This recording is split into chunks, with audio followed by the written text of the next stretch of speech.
At the end of this banner stock market year, you can bet that major business publications will be naming their Investor of the Year.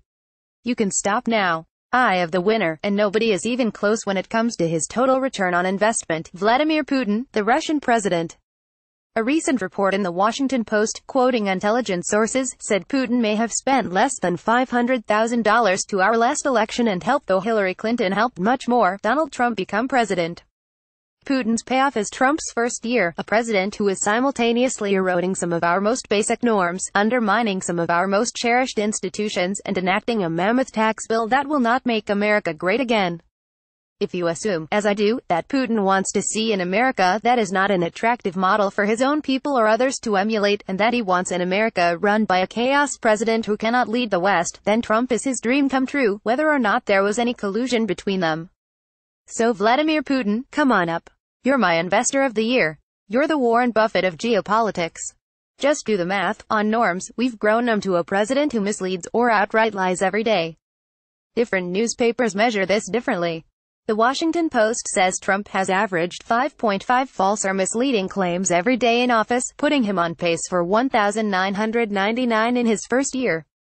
According to the New York Times, Barack Obama told 18 distinct falsehoods over his entire 8-year presidency, while Trump, in his first 10 months in office, has told 103 separate untruths, many of them repeatedly.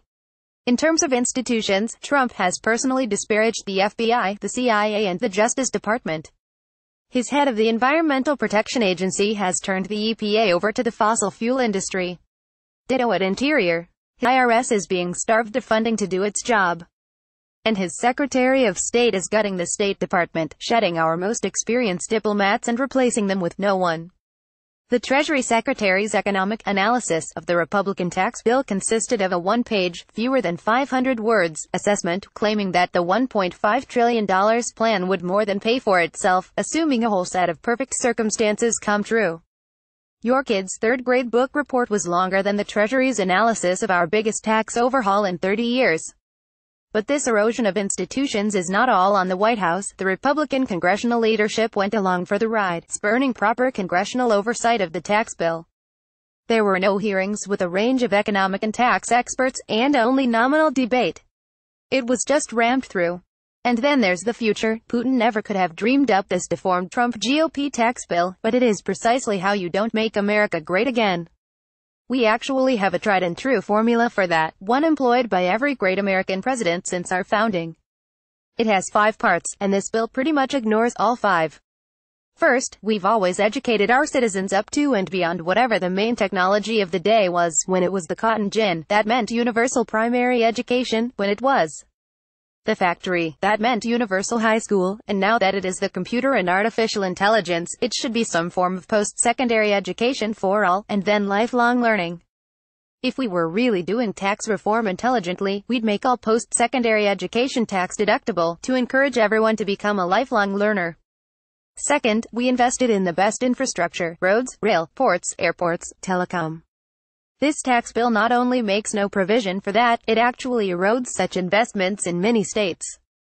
With a limitation on the deduction for state and local taxes, and the deficits ballooning by $1 trillion to $1.5 trillion, many cities and the federal government will have fewer resources for new schools and bridges. Third, we had the best rules to incentivize risk-taking and to prevent recklessness. I am all for cutting corporate taxes and payroll taxes, but I'd offset them with a carbon tax that would simultaneously combat climate change and stimulate renewable energy, the next great global industry, to make us more resilient and innovative. It never occurred to Trump. Fourth, we had, in the last century, the most open immigration policy to attract the most high IQ risk takers, the people who often start new business, as well as high-energy, lower-skilled workers. I don't have to tell you where Trump is on that.